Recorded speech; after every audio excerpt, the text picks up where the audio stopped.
It was just another Friday night. I swear if someone had told me that night would be the last normal one of my life, I would have stayed longer.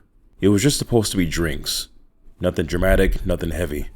Just me, Ashley, Marcus, Ava, and Tyler at this loud little bar downtown we have been going to for years. Sticky floors, neon beer signs, the kind of place where the bartender knows your face but not your name. Marcus was already halfway through his second beer when we got there.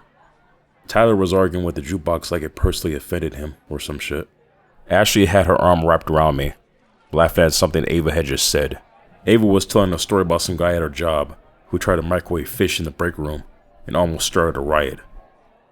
"See, this is why I don't work corporate," Marcus said. "Y'all over here stressed about some damn fish. Hell, I just quit," he said. "You don't even have a job, Marcus," Ashley said. Now, Tyler was nearly choking on his drink from laughing so damn hard, and then Marcus pointed dramatically at Ashley and said, "First of all, rude." Ashley leaned into me and whispered, "Yeah, he's definitely texting his ex later," she said. "I heard that," Marcus said. The music was loud, the kind of bass you feel in your chest. Ava got up at one point and dragged Ashley towards the dance floor. They were laughing like they were back in college. I stayed at the table with Marcus and Tyler, watching them try to outdance each other. But the whole time I just found myself just staring at Ashley. You see, because Ashley just wasn't my girlfriend. She was easy, effortless, the kind of person that just made everything lighter. Ava came back to the table slightly out of breath, stealing my drink without asking. "Relax, I just want to stay hydrated," she said defensively. That's not water," I told her. Tyler was definitely drunk by then. He was trying to explain cryptocurrency to Marcus, who clearly did not care. Ashley sat back down next to me and rested her head on my shoulder. "Rate this night," she said. Solid 8, I guess," I said. "Only 8? She said. I would say Tyler's speech about digital money knocked it down 2 points. And then Tyler raised his glass. "You'll thank me when I'm rich," he said. Ava laughed. "Yeah, he's drunk as hell," she said. It was normal, that's the thing. No tension, no weird energy, no signs. Just 5 of us joking around on a Friday night. That wasn't until midnight until we all decided to head out. Marcus and Tyler were both drunk as hell, so we decided just to give them a ride back. Ava decided that she was going to take an Uber instead. We stood outside the bar for a few minutes, still talking shit. Ashley bumped her shoulder into mine. "You're quiet," she said. Just tired, that's all," I said. "Old man," Ava said. "Hey, I'm not that old now," I said. We ended up dropping Tyler off first, since he lived closest, and then Marcus. He leaned into the window before shutting the door and said, "Text me when y'all get home so I know y'all didn't die." Ashley laughed at him. "Get your drunk ass in the house." All right, he said. It felt like such a throwaway comment. Just Marcus being Marcus, of course. And then it was just me and Ashley in the car. The streets were mostly empty. She kicked her shoes off and put her feet on the dashboard. So, did you have fun?" I asked. "Always," she said. We pulled up to her apartment about 10 minutes later. She leaned over and kissed me. "Call me when you get home," she said. "Okay, girl," I said. She smiled, got out, and walked toward her building. She turned once, waved, and then I waved back, and then disappeared inside. And at that point, I was just thinking to myself, man, I wish I could have just gone inside with her. By the time I got home, it was about 1 in the morning. Shoes by the door, TV still paused from earlier, the air just a little bit cooler than outside. I tossed my keys on the counter, and I called her like I said I would.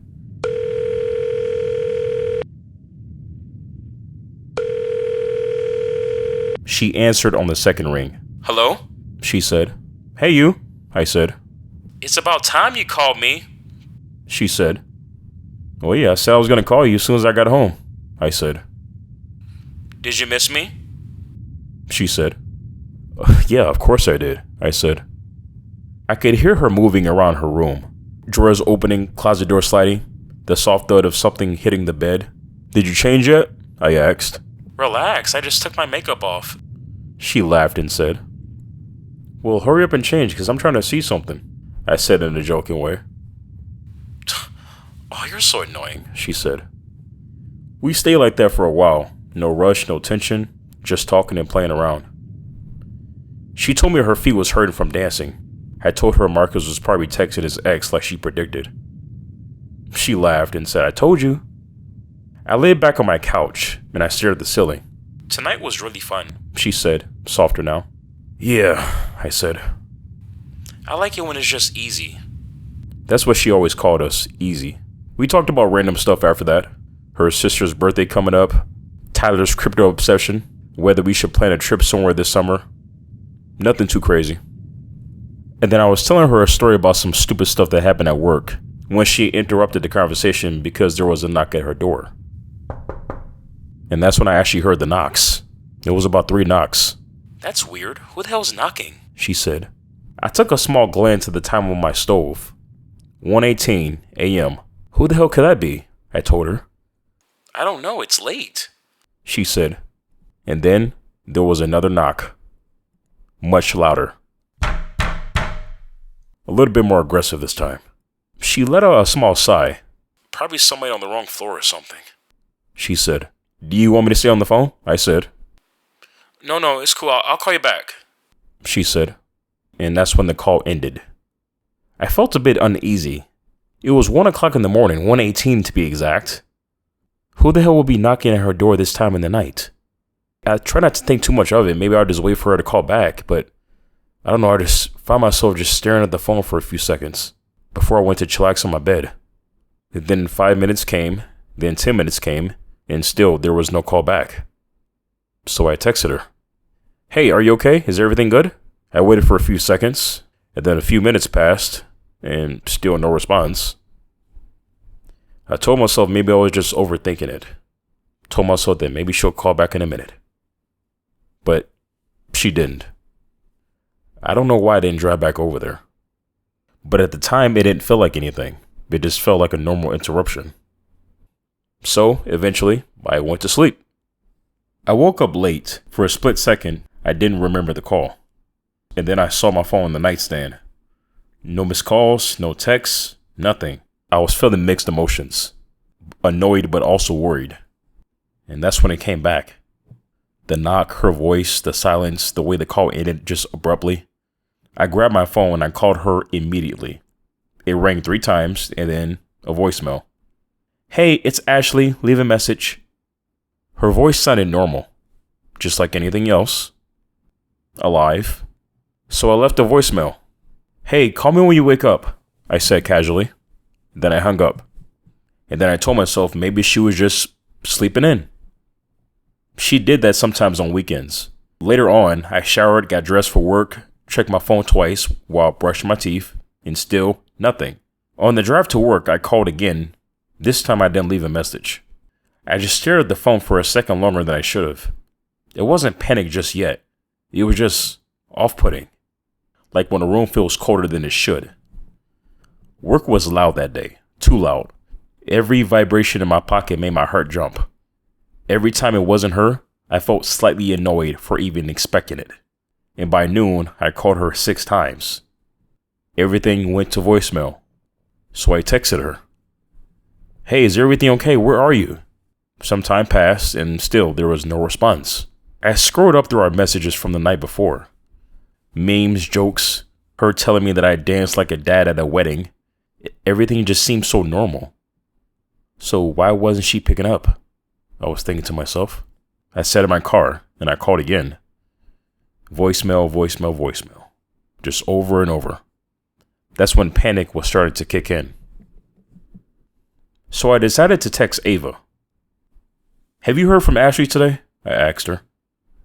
No, why? I hesitated before typing back. Well, because she hasn't answered me since last night. 3 dots appeared almost immediately. And a few minutes later, she asked, do you want me to try calling her? I told her yes. And then I sat there, waiting. My foot tapping against the car floor. Watching people walk past my windshield like their day was normal. And that's when my phone rang. Ava called me. Hello? I said.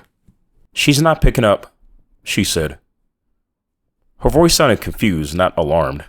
Are you sure she's not asleep? She said. Ava, I've called like 10 times, I said. There was a pause. That's not like her, she said. No, it's not, I said. I looked at the time. My lunch break was almost over. Look, I can't leave work. Can you just, I don't know, go swing by her place or something? Just maybe knock? I said. Yeah, she said quickly. Yeah, I'll go. I'll call you when I'm there, she said. Thank you, I said, and we hung up. Relief washed over me for a second. It felt like action, like something was actually happening for once, like this was about to get cleared up. And for the first time that day, my hands were shaking. Later on, she called back, around 2:42 p.m. I picked up the phone very impatiently. Hello? I said. There was wind in the background. Yeah, I just got to her place. She's not answering the door. My stomach tightened immediately. Okay, I said. Yeah, I tried knocking. She's not answering. I tried calling her. She's not picking up. I tried everything. She said. I can hear it in her voice now. That slight shift. Not panic, but something unsettled. So, no answer, huh? Nope, she said. And you said that you tried calling her, I asked. Yeah, it went straight to voicemail, she said. I leaned against the hallway wall outside the break room, pressing my thumb into my forehead. Maybe she went somewhere, I said. I don't think so. Her car's outside. That hit harder than I expected. Her car? Still there. Are you sure? I asked. Yeah, I'm looking at it, she said. Did you try the door? Maybe try to open it? I said. Yeah, it's locked, she said. I exhaled slowly. Part relief, part confusion. Okay. Maybe she left with somebody. At 1 a.m, she said gently. And then that's when I felt it. Not full panic, but the edge of it. A tiny behind my ribs. Look, Ava, I gotta leave work. I can't take this anymore. Do you want me to stay here? No, just go ahead and leave. I'll take care of it. Just go, I said. Okay, call me if you hear anything, she said. And then I hung up. And for the first time all day, I felt angry. I was pissed. Not at her, not at Ava, just angry at the situation, at the not knowing, at the fact that something was off and I couldn't fix it. So I went straight into my boss's office. Look, man, I need to leave, okay? Something's going on, I said. He didn't ask questions. He just nodded and said, just go, like he understood. The drive to her apartment felt longer than it ever had. Every red light irritated me. Every slow driver felt personal. When I pulled into the parking lot, my hands were sweating. Her car was there, just like Ava said. So I got out and I walked faster towards the building. I tried to slow my breathing, try to stay rational. Maybe she's sick, maybe she fainted, maybe her phone died and she's embarrassed. So I knocked on her door about 3 times. Ashley! I knocked again, louder. Ashley! Silence. And then that's when I noticed it. The door wasn't fully shut. It was slightly open. Barely. Just enough for the frame to not catch. My stomach dropped. She always shut her door. Always. So I pushed it open slowly. Ashley? The apartment was quiet. Too quiet. Not messy, not destroyed, not overturned. Just still. Her purse was on the kitchen counter. Her shoes by the couch. TV off, lights off. Ashley! I walked deeper inside. Bedroom empty. Bathroom empty. Closet empty. No phone on the bed. No sign of her. I stepped back into the living room. Heart hammering now. This was not normal. This wasn't a misunderstanding. I pulled out my phone. And for a second, I just stood there staring at it. Because calling the police meant it was real. It meant something bad happened. So I dialed anyway. 911, what is your emergency? My girlfriend is missing, I said. And as I said it out loud for the first time, It felt like something inside me dropped through the floor. The police arrived faster than I expected. 2 patrol cars. Lights flashing slightly in the parking lot. No sirens, just red and blue reflecting off apartment windows. I met them outside. I don't remember what I said exactly, just that the words felt jumbled and too fast. She didn't answer. I came over. The door was open. My girlfriend is not here, I told them. One of the officers, older guy, calm voice, nodded and asked me to step back. Okay, we're going to take a look inside, okay? Just wait out here for us, he said. I nodded. I kept nodding. Like if I stopped nodding, I'd lose control. So they went inside. The door closed, and I stood there in the hallway alone. I could feel it rising in my chest, that panic, that pressure behind my eyes. I kept swallowing it down. Not here, not yet. Neighbors had started peeking their heads out, whispering. I stared at the carpet, focused on the pattern. After what felt like an hour, but was probably 10 minutes, the officers came back out. The older one looked at me. There's no sign of forced entry, he said. I blinked. My dumb ass asked, what does that mean? It means the door wasn't kicked in. No damage to the lock, no signs of a struggle. I felt my jaw tighten. So? She lightly opened the door, willingly. That word hit harder than anything else. Willingly. That doesn't make any sense. She wouldn't just leave in the middle of the night without her purse in her car, I said. They asked me to walk them through everything. What time I dropped her off, what time we spoke, what exactly I heard on the phone. And I tried to replay it for them. The knock, I said. She said it was weird. And then she went to the door. And before we could continue the conversation, she just hung up. I told them. Well, did she at least tell you who it was? They asked. No. Did she sound afraid? No. That part bothered me the most. Because she didn't sound scared. She sounded normal. The officer stepped back inside briefly, checked the closets again, looked under the bed, and when they came out the second time, their expressions hadn't changed. Well, nothing appears disturbed, the officer said. Nothing stolen, no broken items, no blood, no obvious signs of foul play, he said. So what are you saying? I asked. We're saying she may have left with somebody that she knew. At 1 a.m, I snapped back before I could stop myself. He didn't react. It happens, he said. No, I said quietly. Not with her. He studied me for a moment. How long have you two been together? Almost a year, I said. Any recent arguments? No, I said. Anyone who might have been upset with her? He asked. No, I shook my head. She wouldn't just disappear, I said. All right, so call this number if you remember anything else. Anything at all. Even if it seems small, he said. He took down my name, my phone, my address, everything down his notebook. And just like that, they left. No tape, no flashing lights, no dramatic scene, just 2 patrol cars pulling out of the parking lot. And just me standing there in the hallway, outside her open door. It was quiet again. Too damn quiet. I stepped back into her apartment. I looked around. Everything looked the same. Like she had been back in 5 minutes. But she wasn't. And that's when it hit me fully. This wasn't a misunderstanding. She didn't forget her phone charger somewhere. She didn't go out on some late night drive with somebody. Something bad happened, and I needed to figure out what happened. I sat on Ashley's couch for a long time after the police left. I don't know for how long.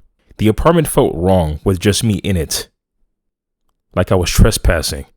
I pulled out my phone and I stared at her sister's name, Emily. We met dozens of times. Birthdays, holidays, random dinners. She liked me, which made this call worse. She answered on the 3rd ring. Hey. Her voice was normal. That almost broke me. Hey, I said, trying to keep my tone steady. You good? There was a pause. I could hear her walking somewhere, maybe outside. Yeah, what's going on? She asked. I swallowed. I can't get a hold of Ashley. Silence. What do you mean? she asked. Well, she hasn't answered since last night. I tried calling her. She didn't answer. I came over. She's not answering the door. Like, she's not here, I said. There was a shift in her breathing. Wait, slow down, she said. I explained everything.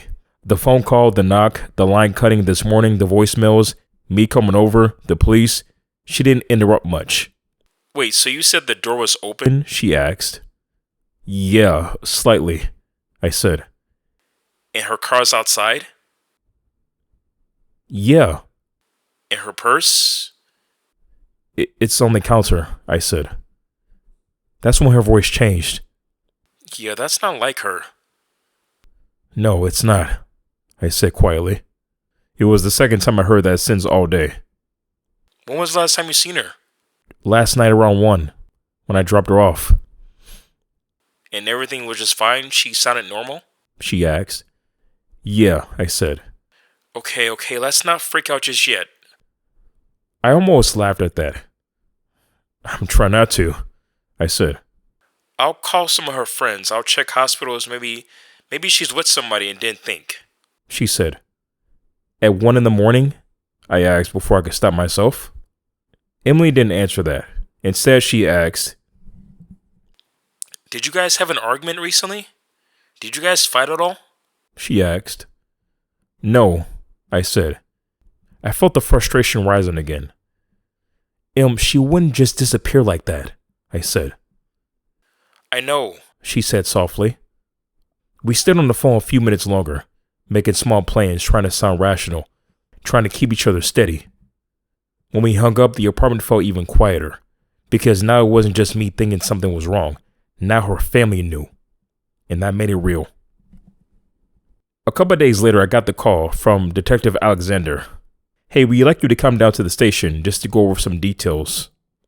I knew what that meant, and I wasn't stupid. The significant other is always first. I didn't argue. I just said, okay, I'll be there. The station smelled like old coffee and paper. They put me in a small room. Nothing dramatic, just a table with 2 chairs, a camera in the corner. We just need to clarify a few things, Alexander said. I nodded. They asked everything again. What time I dropped her off, 1:07 a.m. What time I called her, 1:14 a.m. The knocking, her saying that it was weird, all that shit. Did she ever mention anyone bothering her? They asked. No. Anyone she was afraid of? No. Did you guys have a fight recently? No. Any financial issues? Jealousy, infidelity? No. Each question felt heavier, not because I was hiding something, but because saying no over and over again felt useless. And finally, Alexander leaned back slightly. We'd like to ask you to take a polygraph, he said. My stomach tightened for half a second, and then I nodded. Anything I can do to help, I said. They explained the process, hooked me up to wires, asked controlled questions first. Is your name yada yada yada? Are you sitting down? Yada yada yada. And then the real ones. Did you harm Ashley? No. Do you know where she is? No. Are you withholding any information about her disappearance? No. I didn't hesitate. When it was over, the technician left the room. Alexander came back in later. You passed, he said. I didn't feel relief, just emptiness. So what now? I asked. We keep looking and we'll keep you up to date, they said. And that was it. Later that night, I just sat in my bed. The lights off, TV on but muted, just staring at nothing. My phone buzzed right next to me. It was from an unknown number. For a second, I thought it was the police, so I opened it. I know where Ashley is, it said. My stomach dropped so hard I physically leaned forward. I read it again and again.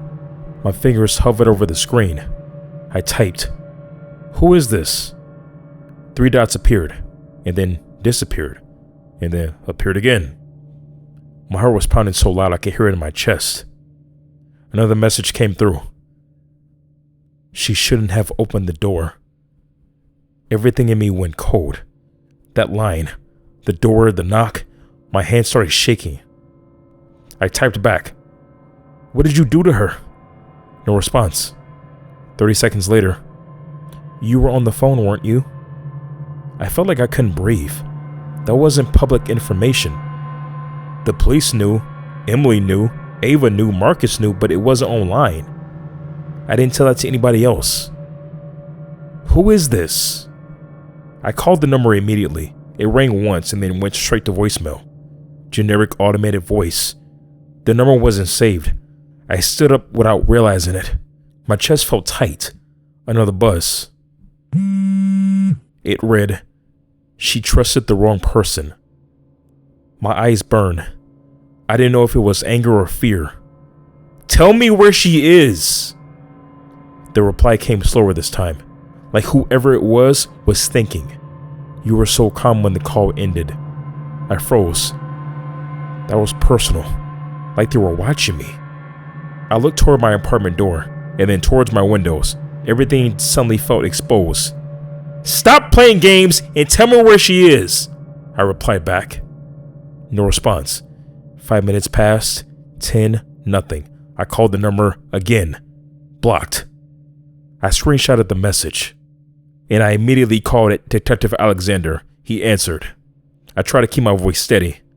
"I just got messages from somebody saying they know where she is."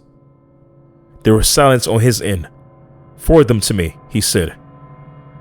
So that's what I did within seconds. "Do not respond anymore," he said. "We'll see if we can trace it. It's probably just somebody trying to get attention," he added carefully. "This happens in cases like this," he said. After I hung up, I locked my apartment door, checked it twice, and then I sat on my couch, just staring at my phone, waiting for it to buzz again. But it didn't. I didn't sleep at all that night. Because whoever sent that message knew about everything. And they were more than likely involved in this. Because if they weren't, then how the hell did they know she was missing? By morning, my nerves were shot. Around 9:30 a.m., my phone rang. It was Marcus.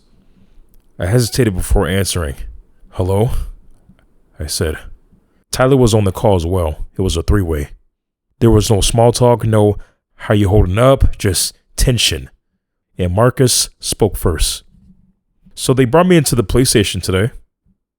"For what?" I asked. "For questioning. What do you think?" he said. There was anger in his voice, like real anger. "They're looking at me like I did something." "Well, yeah, that's standard. They did the same thing with me," I said. "Yeah, did they ask you for DNA?" he said. I froze. "They asked you that?" I asked. "Yeah, like I'm some damn criminal," he said. Tyler cut in, irritated but calmer. "Yeah, they asked me too." "Well, did you give them a sample?" I asked Tyler. "Yeah, of course I did. Why wouldn't I?" he said. And then I asked Marcus. There was a pause. "No." "Wait, what?" I said. "Yeah, I refuse. Because I didn't do anything. I'm not letting them treat me like I did something," he said defensively. "That's exactly what somebody who did something would say," I shot back, before thinking. The line went quiet for half a second, and then Marcus exploded. "Dude, are you serious right now?" he said. "Marcus, you refused a DNA test. Why would you do that?" I said. "Because I don't need to prove that I'm innocent.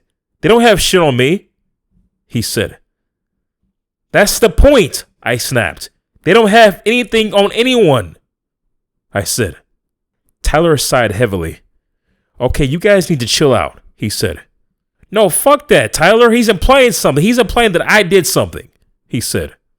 "Dude, I'm not implying anything," I said.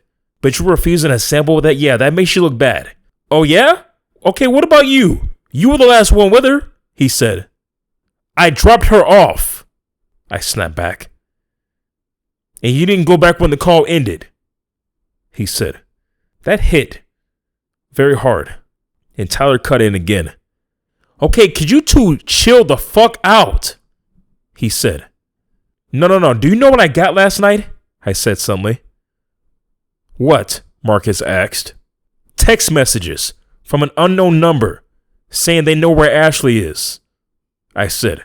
The air on the call shifted. "What?" Marcus said. Somebody knew about her disappearance. They knew everything. Neither one of them responded immediately. So what, are you saying that was me or something? Marcus demanded. I don't know what else to think right now, okay? I don't even know who to trust, I said. No, go ahead, say it. You probably think I sent those messages, right? Marcus said. I hesitated, and that hesitation was enough. Well, you did refuse a DNA test, Marcus. So what else exactly am I supposed to think? I said. You're a fucking asshole, Marcus said. How about this? How about until we figure out what's going on? How about we just stop talking? Marcus said. I agreed and said, fine, sure, whatever. And then the call ended. Years of friendship was gone. Not because we had proof, not because we had answers, but because fear had gotten inside of all of us, and it wasn't leaving. Ava came over 3 days later. She texted first and said, can I come by? I don't want you alone right now. I almost didn't answer, but I was alone and depressed, and the apartment felt heavier lately. So I said yes. She showed up with coffee. Didn't knock loudly, just a very soft knock. Normal. She looked tired, like she hadn't slept much. Hey, she said softly. Hey, I said back. She stepped inside, sat on the couch, didn't say anything dramatic, just asked how I was holding up. We talked about, the police, about Marcus and Tyler, about the text messages. She shook her head when I told her about them. Yeah, that's pretty sick, she said. Somebody's messing with you. Her voice sounded sincere. Concern. She moved closer when I started talking about the polygraphs. Put her hand on my shoulder and said, I'm sorry they did that to you. Yeah, well, it's standard, I said. She leaned her head against me for a second, and I let her, because, I was tired, and I was also grieving. And because she was the only one still around. You don't deserve this, she said softly. But something about the way she said it felt different. She shouldn't have opened the door, she added quietly. I stiffened slightly. Wait, what? She pulled back. Nothing. No, I said slowly. What did you say? She looked at me, held my eyes a second too long, and then smiled faintly. She always trusted people too easily. My stomach dropped. She trusted you, Ava continued. What are you talking about? I said. She tilted her head. That small movement. She opened the door because it was me. Everything inside me went cold. What? She smiled when she saw me. She didn't even hesitate. I stood up slowly. Ava? She didn't even scream. She added. My heart was pounding now. No. You're not funny. Is this a joke? I asked. No, I'm not joking, she said. The room felt smaller. You're fucking sick, I whispered. She stood up too, slowly. I did it for you. The words felt unreal. For me? I asked. She was in the way, she said, and then that's when she stepped closer, reached up and tried to kiss me. Instinctively, I shoved her back. What the hell are you doing? I said. Her face shifted. The mask cracked. You don't see? She snapped. I've always been in love with you, she said. You killed her, I said. She would have ruined you, she said. What the fuck is wrong with you? I said. She reached into her jacket and pulled out a knife. Everything slowed. What are you doing? I backed up. You were supposed to choose me, she said. She lunged. I stumbled backwards, slamming into the coffee table. The knife flashed. I grabbed her wrist as it came down. We struggled. She was stronger than I expected. Focused, not frantic. She twisted free for a second, and the blade sliced across my side. Pain exploded through me, hot and sharp. I shoved her hard against the wall. She hit the wall but didn't fall. Ah, you crazy fucking bitch! Ugh, I said. I bolted for the door, and she charged again, the knife grazing my arm this time. The knife came fast, faster than I expected. I grabbed her wrist midair, and we crashed into the edge of the coffee table. It flipped, slamming into my shine. Pain shot up my leg, but I didn't let go. "You're not leaving me!" she screamed. Her grip tightened, and she twisted violently, slipping her wrist free just enough for the blade to catch my arm. I didn't even feel it at first, just a hot pressure, and then warmth spreading down my forearm. That's when panic hit full force. She swung again. I stumbled backward, my heel catching on the rug, nearly falling. The knife grazed my side this time, tearing fabric, skin burning when it touched. She wasn't wild, she was focused, eyes locked on me the entire time. She charged forward again, and this time I reacted without thinking. I stepped forward instead of back. I shoved my hand straight into her face, palm against her mouth and nose, and I drove forward with everything I had. She wasn't expecting that. Her foot slipped on the rug and she went down hard. I didn't wait. I ran and bolted for the door. "Help!" I yelled out, "Help!" The door started opening. Voices. Ava froze for half a second and then she ran downstairs, out of the building. By the time I reached the parking lot, she was already in her car, the engine roaring, the tires screeching. She was gone. I collapsed against the wall, pulled my phone out with shaking hands. I dialed 911, barely able to get the words out. She killed her. It was her. I need some help. Officers are on the way. Stay where you are. The police called Ava 2 days later. She wasn't some mastermind fugitive hiding in another state. She drove aimlessly for hours that night, apparently hit a gas station camera 3 times over, and went to some motel and paid cash for a room. When they arrested her, she didn't fight back. She didn't cry, she didn't deny it. She just looked tired, worn out. During the interrogation, she cracked fast. There wasn't much left to hide. She's been obsessed with me for years, long before Ashley and I started dating. She said that she thought I would eventually pick up on this. When I didn't, she convinced herself that Ashley was just using me, holding me back, poisoning me against her. She had been watching me the entire time. She knew I usually walked Ashley up to her door, but that night when I didn't, she saw an opening, and she drove back after we left the bar, waited until my car pulled out, and then knocked on her door. Ashley opened the door because it was Ava, someone she trusted. The police didn't tell me every detail, but they told me enough. It was quick, premeditated. She brought the knife with her, and there was no argument, no long conversation, just betrayal. Ashley never had a chance. In the text messages, yeah, that was all Ava. She admitted that too, testing how close she would get, how much control she still had. When she came to my apartment that day, she didn't plan to confess. She planned to replace Ashley. She thought that grief would make me feel vulnerable somehow. But when I rejected her, something in her snapped, and then she decided if she couldn't have me, no one could. A week after Ava was arrested, I finally called Marcus. Not because I felt ready, but because I couldn't sit with the guilt anymore. Fear had twisted everything. It had turned suspicion into certainty.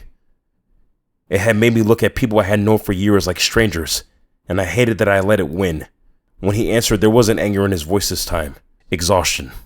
The kind that comes after something breaks, and there's nothing left else to fight about. I apologized. I told him that I was scared. I told him that I didn't know what else to think anymore. I told him losing Ashley even before knowing she was gone had scrambled something in me. He understood, because the truth was, it scrambled all of us. Once the truth was out, once Ava confessed, there was nothing left to accuse each other of. Just the realization that none of us had been prepared for something like that. Tyler came back into the picture not long after. The tension that had flared between us didn't disappear overnight, but it faded. A month later, we went back to the same bar. It felt strange at first, but we shrugged it off. The first round of beer sat untouched longer than usual. Nobody knew what to say. The weight of what happened hovered over everything. Eventually, though, Marcus made a comment about Tyler's crypto investments again. Tyler rolled his eyes the same way he always did. The rhythm slowly returned. Not fully, but enough. We laughed, not loudly, not carelessly, but enough to feel human again. For a moment, it felt like old times. Almost. Ashley's absence was quiet, but permanent, an empty space that didn't need to be acknowledged, to be felt. We didn't say her name much that night, not because we didn't care, but because saying it out loud made everything feel heavier. I laughed with them, drank with them. I nodded when Marcus made some exaggerated story about how the cops had grilled him, but inside, something hadn't settled yet. Every time the bar door opened, my body tensed slightly before I realized why. Every sudden noise felt sharper than it used to. I kept scanning the room without meaning to, watching hands, watching exits. I told myself I was just fine, that the worst part was over, that Ava was behind bars and the danger was gone. But some part of me hadn't processed it yet, hadn't fully let myself feel the reality of what happened, that someone we trusted had smiled at us, laughed at us, and then waited for the right moment to destroy everything. So I laughed that night. I drank the beer. I let the guys think we were back to normal. But when I went home and locked my door behind me, I made sure to check it twice.